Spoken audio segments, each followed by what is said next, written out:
Hi, I'm Simon Phipps, and I'm going to talk to you about something that I call the rights ratchet model.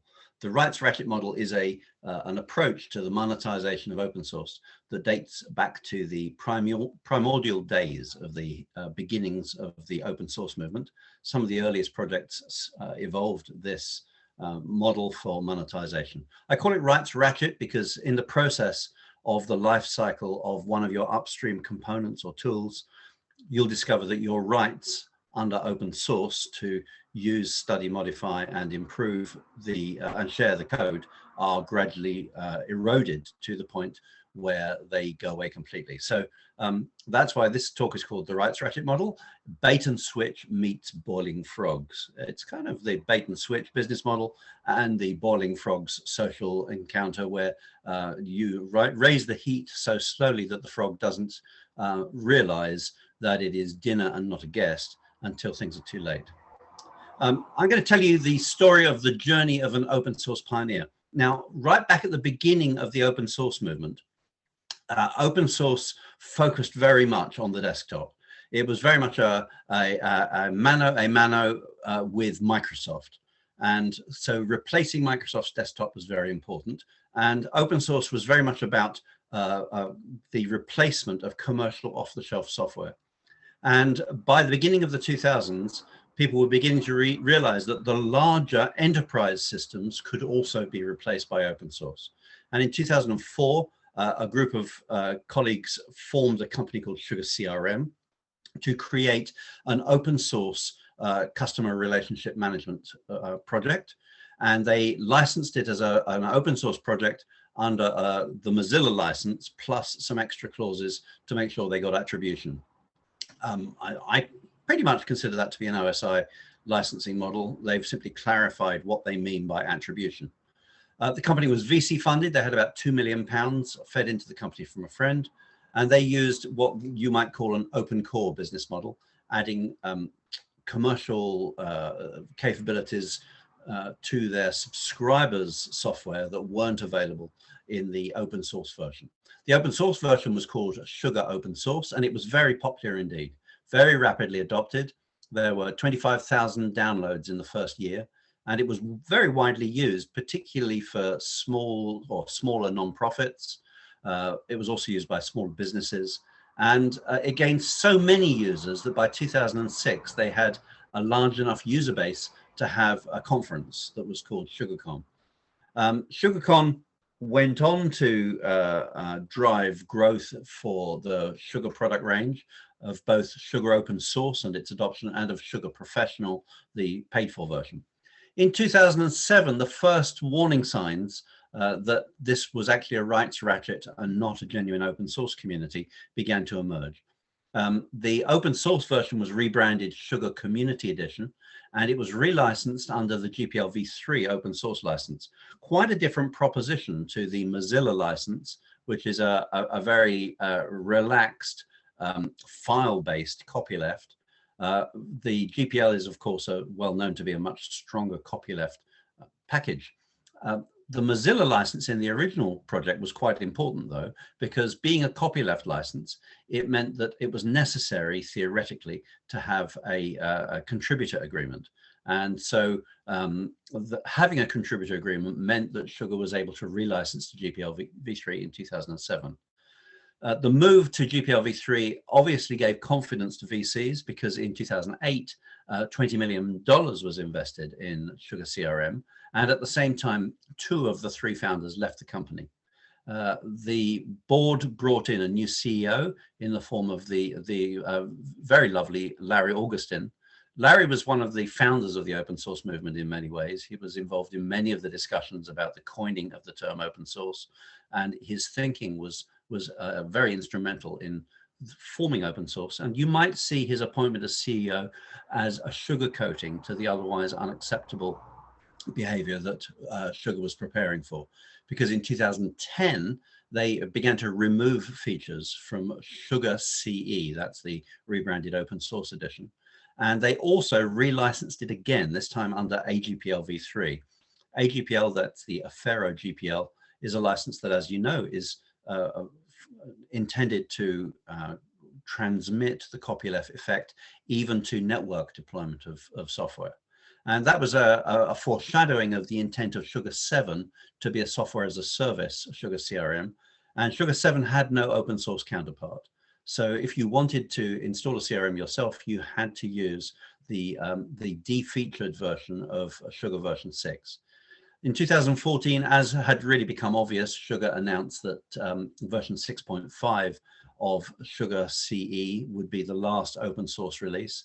And then in 2018, the final click of the ratchet came along, and Sugar attempted to remove all trace of the community edition from sourceforge.net and from the internet. They weren't completely successful. There were other forks because people had had plenty of time to get ready for that. So this went from 2004 to 2018, 14 years of progress on the project. And there were plenty of signs while it was going on that there was going to be a problem if you had eyes to see them. To do that, you had to recognize the rights ratchet model. Now, what do I mean by the rights ratchet model? What I mean by the rights ratchet model is that a company creates an open source project, and at its inception, they focus hard on open source. The reason they do that is because they want to drive adoption of their technology. So they'll use a license that makes it very easy for their target audience to adopt the software. If they're targeting end users, they'll probably be using a weak copyleft license. If they're using, if they're targeting developers, they'll probably use something like the Apache license for the project. But throughout that open source adoption phase of their life cycle, they will explain how important it is for them to have a copyright assignment. Maybe they'll appeal to your desire for fairness. Maybe they'll talk about patent protection. Maybe they'll talk about other things that sound good to you, but they'll be focused on making sure that they uniquely in the community have the rights to the full copyright of the product. Then as life goes on, you'll hear the messaging changing. You'll hear them talking about community much more than about open source.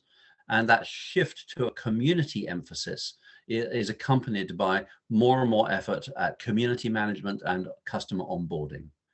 And as time goes by, gradually, people who are not partners of the company will be treated as non-contributors, and they will gradually have their rights removed. So the license will gradually be made more hostile to business models that rely on access on the free availability of the source code.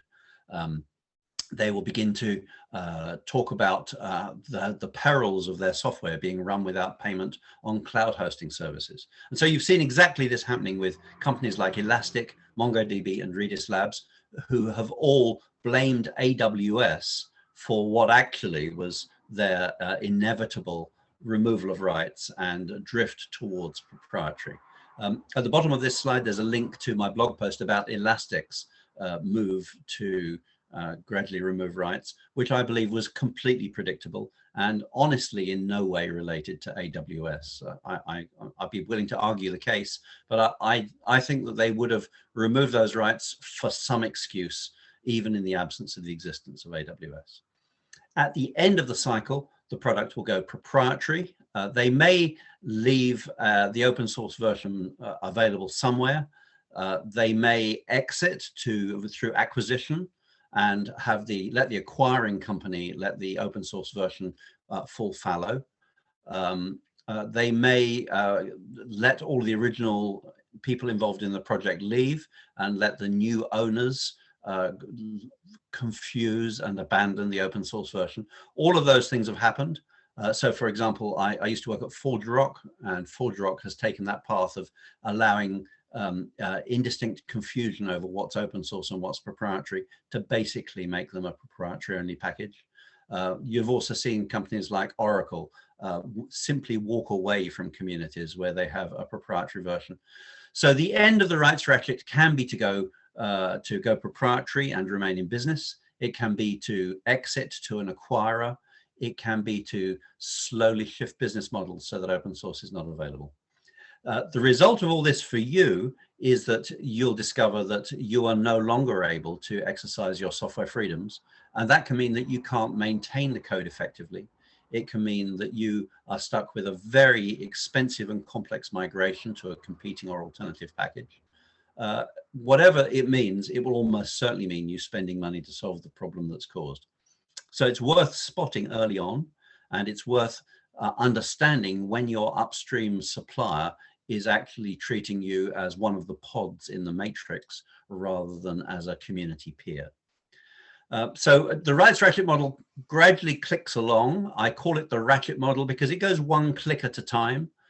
You see a thing happening, and that's your indication that gradually the ratchet is turning, and you're gradually being turned from a community peer into a revenue source. At the beginning, the earliest sign of all this is a focus on adoption rather than collaboration. Open source projects want collaborators because the collaborators will work in their own space, innovate in ways the original developers did not anticipate. They will fix bugs and contribute elegant solutions to problems, and they will generally improve the quality of the code for everyone. On the other hand, a rights ratchet company will probably employ all the developers and so won't care very much about collaboration. What they'll care about will be adoption, because they will want to drive adoption to become the default or the preferred or the critically acclaimed version of the software in their space, so that they're then able to capture leads and convert those into paying customers. Typically, a rights ratchet product will have a contributor agreement. Now, contributor agreements have been controversial from the very beginning, and contributor agreements are used in environments like the Apache Software Foundation and by the FSF, and one can argue that they are less harmful in those environments. However, I believe that the Apache Software Foundation's unnecessary contributor license agreements, I say that unnecessary because I believe the Apache license conveys all the rights necessary for an Apache project to be used by all of its community. That unnecessary use of a CLA has socialized the use of a CLA with the Apache license. And so when companies using the rights ratchet model use the Apache license, they're able to justify their use of the Apache CLA alongside the Apache license. It's really not necessary for any purpose other than to aggregate all of the rights in the software for later. The most important part of having a contributor agreement for a rights ratchet company is actually not about changing the license. It is actually about not having to comply with the license themselves.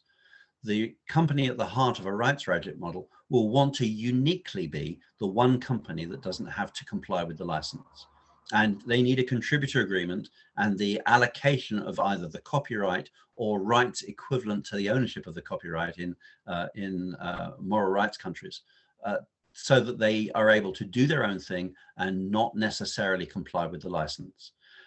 This will often be the basis on which they offer software as a service in a way that no competitor could. So this isn't just about changing licenses or making third-party agreements with other companies. It can be fundamental to the delivery of service for these companies. You'll find that fairly early in the life cycle of a rights ratchet company, there'll be a differentiated alternative, which is created as the main revenue source for the company. This is not all bad. A differentiated alternative is quite a good thing in many cases. I tend to feel that if the differentiation is coexistence with proprietary software, it's probably okay for that differentiation to also be proprietary. So if you need a connector to your Oracle database, probably having that connector be a for-fee extra is perfectly valid, because you've chosen to use a proprietary database. So why should you not also pay for a proprietary connector? If, however, the differentiated alternative contains all of the important features to be able to routinely use the software, as Sugar CRM's Community Edition did after version 6 had removed the key features, then you can tell that there is something that is a bit ratchety going on. You heard the click of a ratchet in the background. Open source code often becomes a free trial version. Often the word free is emphasized, and the idea of using it for an evaluation period becomes dominant. You often find the source code disappears behind a registration form. You often find that the binary code disappears behind a registration form, and the links to the source code repository and to the community can be quite difficult to find in Rights Ratchet websites. As all these things are going on, you'll often hear assertive rhetoric claiming that the company is being as open as it reasonably possibly can and imploring you to consider the fairness and the need for monetization. That rhetoric often likes to blame somebody for something. So again, you heard Mongo and Redis Labs and Cockroach and Elastic all blaming AWS for their need to go proprietary, even though I think none of those companies was showing any revenue impact from the existence of AWS. All they were actually seeing was an inability to capture the market in other countries where the hosting providers were not AWS.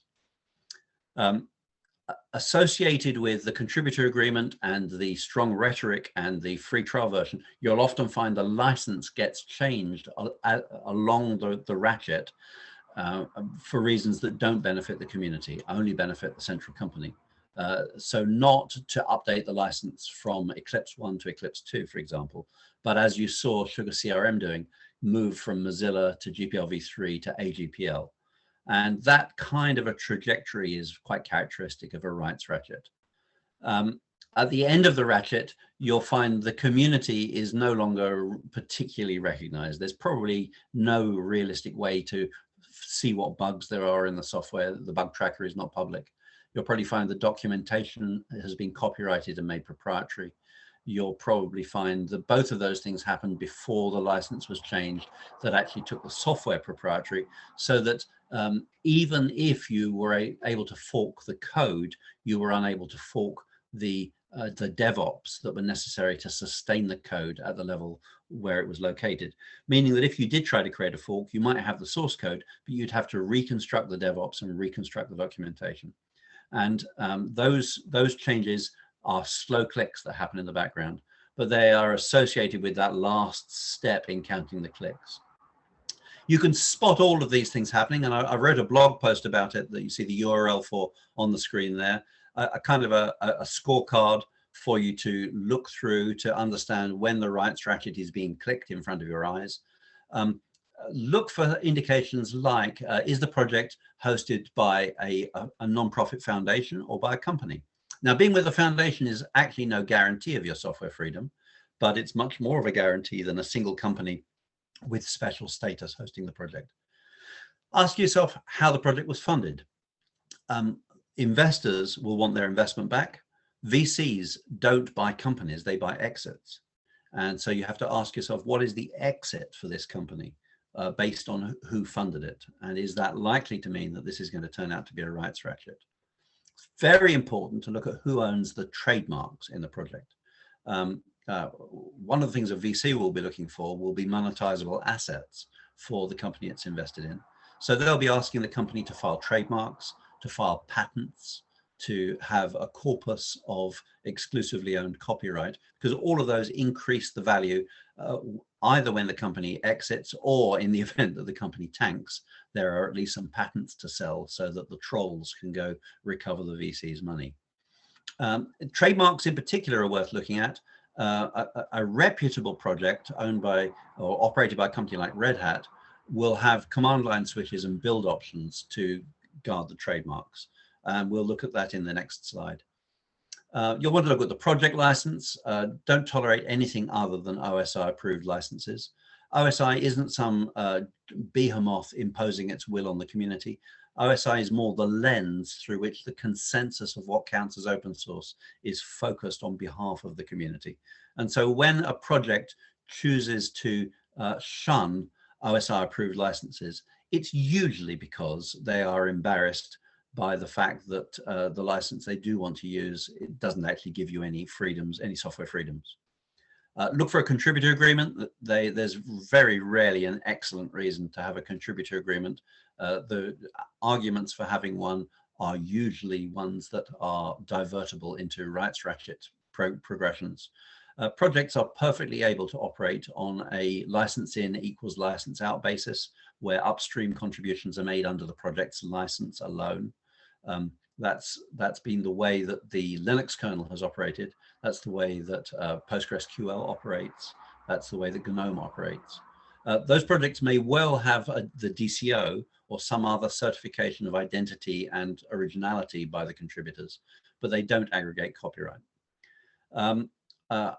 You need to make sure that the project that you're wanting to use has all the features that are critical to you available as open source software. So see where the dividing line between the open source and the open core versions are. The phrase open core is a very deceptive term. There's really nothing open about open core. The open part is called open source, and the bit that is not open is the bit that you're paying for, the bit that does the business function that you require. And open core is, in my view, a very deceptive term for that reason. And you'll want to check that the project is realistically forkable.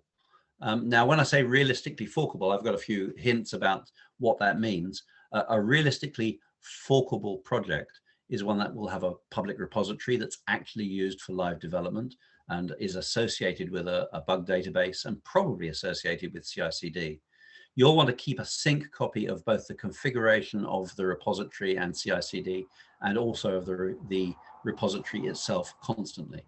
And I've been involved in several projects that have been saved by the fact that they not only kept the sync copy, but kept backups of it so they could roll back to the point in history where the license hadn't been changed on the documentation or on the DevOps instructions. Do check the project can be built without trademarks. Another common reason for not being able to fork is because it's too much engineering to take the trademark of the company out of the software. Check it can actually be built. Sometimes these projects rely on elements in the CI that you don't have access to. And keep track of other large users so that when the unfortunate day arrives, you've got colleagues in other companies who might share the cost with you. You can protect yourself by seeing whether the CLA can be avoided. Often your legal department can do good things for you in negotiating with the supplier, particularly if you are a very lucrative target for the company. You may well be able to negotiate license in equals license out instead of license copyright assignment. You may well be able to negotiate other escrow rights.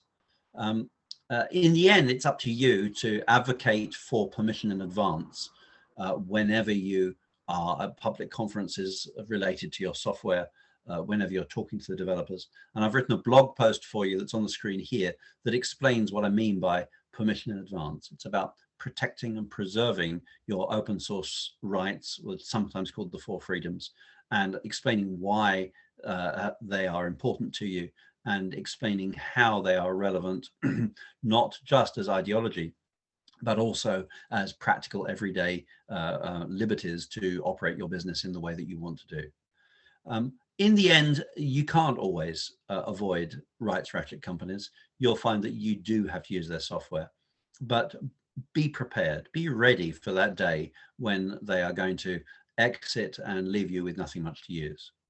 So to summarize for you, the rights ratchet is really as old as open source. It's a story old as time, and you'll discover that it's very difficult to avoid rights ratchet projects. For some reason, open source databases are very prone to the rights ratchet model.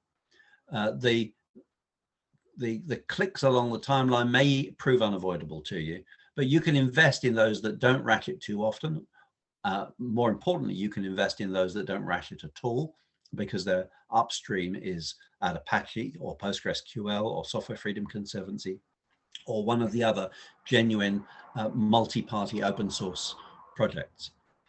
In the end, rights ratchet is just another factor you have to take in your software acquisition. And I recommend that you keep an eye open for it and that you warn others when you suspect that the rights ratchet may be in operation. Now, I may have said some things you thought were controversial there, so we're going to have a Q&A. If in the end you would prefer to talk to me directly, you're welcome to book a one-on-one through my Clarity account, and I'll be very pleased to have a conversation with you about the rights ratchet model and other aspects of managing your open source project and your upstream relationship with other communities. Thank you very much.